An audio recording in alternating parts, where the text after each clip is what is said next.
Selamat pagi, selamat hari Sabat untuk kita semua.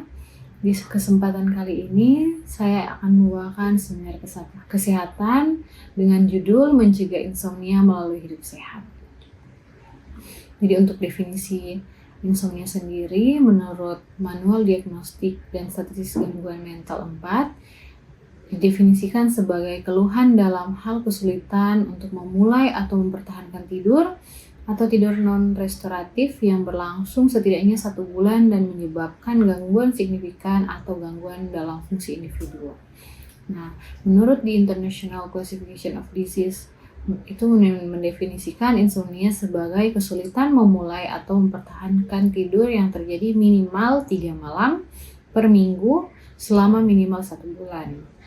Kalau menurut the International Classification of Sleep Disorders, insomnia adalah kesulitan tidur yang terjadi hampir setiap malam disertai rasa tidak nyaman setelah episode tidur tersebut. Nah, untuk klasifikasinya sendiri, jadi DSM-4 itu gangguan tidur insomnia dibagi menjadi 4 tipe.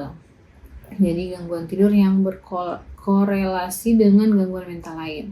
Nah, gangguan mental lain ini seperti bisa gangguan kecemasan, misalnya dia ada fobia atau gangguan panik, terus bisa juga gangguan suasana hati seperti depresi atau gangguan bipolar, terus gangguan psikotik, misalnya ada skizofrenia, terus gangguan makan juga bisa, misalnya ada anoreksia nervosa. Jadi itu dimana ada ketakutan berlebih terhadap penambahan berat badannya, jadi takut gemuk, padahal dirinya sendiri itu sudah sangat kurus.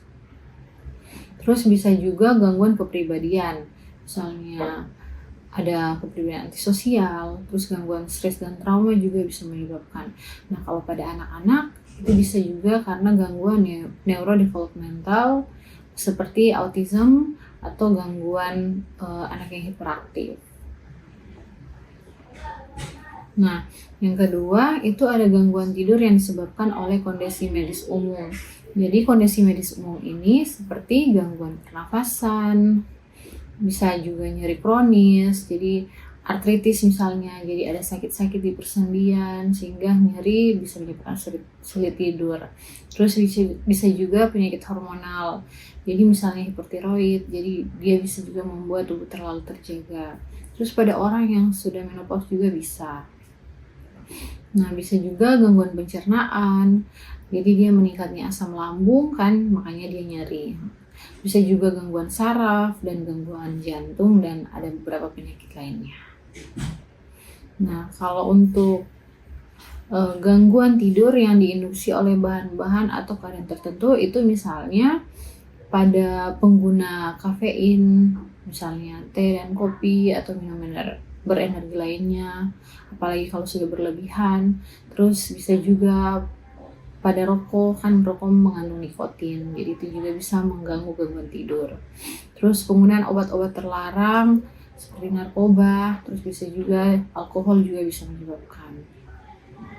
Nah, terus yang keempat itu adalah gangguan tidur primer. Jadi gangguan tidur primer ini, gangguan ini biasanya melibatkan disfungsi pada sistem pengaturan tidur, jadi ritme sirkadiannya terganggu, kualitas terganggu, dan durasi tidur terganggu. Jadi ini gangguan tidur tidak berhubungan sama sekali dengan kondisi mental, penyakit, ataupun obat-obatan.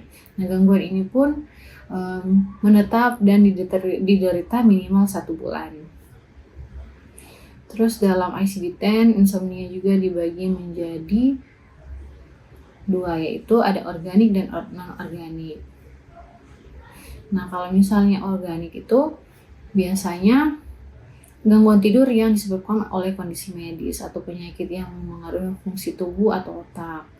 Jadi ada terjadi gangguan fisiologis atau struktural pada organ tubuh yang terkait dengan tidur seperti otak, jantung, dan sistem pernapasannya.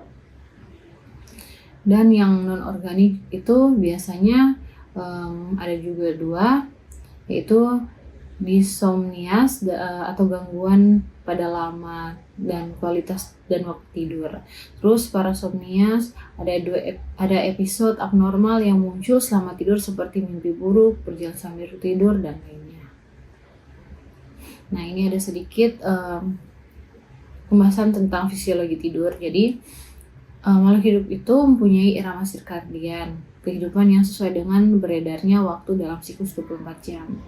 Jadi irama sirkadian itu adalah siklus biologis alami tubuh yang berlangsung selama 24 jam dan mengatur berbagai fungsi tubuh, termasuk tidur, bangun, suhu tubuh, produksi hormon, dan metabolisme.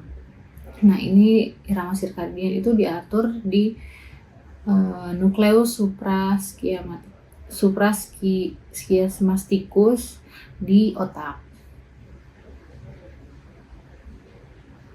Nah, untuk pembagian tidur, jadi tidur dibagi menjadi 2 tipe, yaitu yang pertama tipe non-rapid eye movement, non-REM, jadi terdiri dari 3 tahap, N1, N2, N3.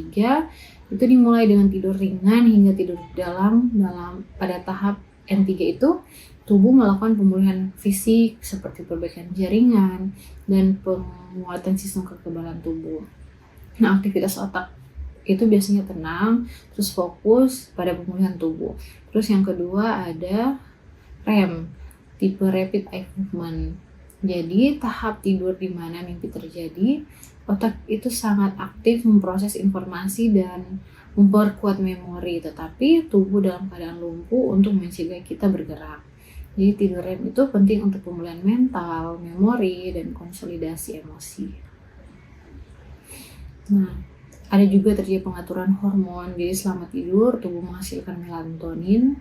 Jadi ini hormon tidur yang membantu menginduksi rasa kantuk, dan ada juga kortisol, hormon stres itu akan menurun juga. Jadi hormon pertumbuhan juga dilepaskan untuk perbaikan sel dan jaringan. Nah, ini ada pola siklus bangun dan tidur. Jadi pada keadaan cahaya gelap, nanti si nukleus suprachiasmaticus ini yang ada di hipotalamus akan mengirim signal ke glandula pineal dan nantinya akan mengalami penurunan, yaitu suhu, kortisol, dan nantinya akan menaikkan relaksasi otot dan bisa berefek tidur. Terus kalau untuk ketika cahaya terang, jadi si nukleus ini dan neurotransmitternya akan merangsang peningkatan suhu, kortisol, dan growth hormone, dan itu dipakai untuk ketika bangun. Nah, bagaimana preventif dan promotif mencegah insomnia melalui hidup sehat?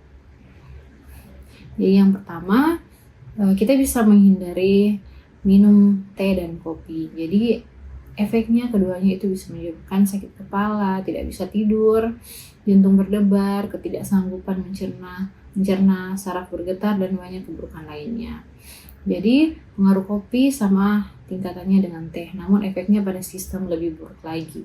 Jadi peminum teh dan kopi membawa tanda pada wajah mereka, kulit bisa menjadi pucat dan memperlihatkan penampilan yang tak hidup. Pancaran kesehatan tidak terlihat pada air mukanya. Ini diambil dari buku Hidup yang Menyehatkan. Nah, yang kedua, hindari mengubah kebiasaan siang menjadi malam dan sebaliknya. Jadi dari buku Membina Anak yang Bertanggung Jawab dikatakan betapa meluasnya kebiasaan untuk mengubah siang menjadi malam dan malam menjadi siang. Banyak orang muda yang tidur nyenyak pada waktu pagi, pada saat dimana mereka harus bangun dengan berkicaunya burung-burung dan harus bangkit dengan bangkitnya segenap alam. Jadi banyak orang tidak disiplin dengan pola tidur, terutama pada orang muda ya.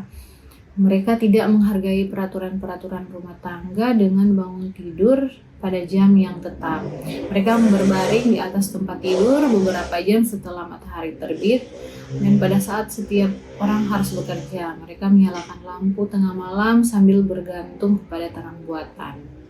Nah, jadinya akan terjadi siklus irama sirkadian.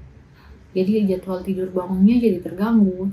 Nah, jadi sebaiknya tidur dan bangun itu pada waktu yang sama tiap hari. Jadi sebaiknya kita buat juga jadwal yang konsisten, kapan kita tidur dan kapan kita bangun.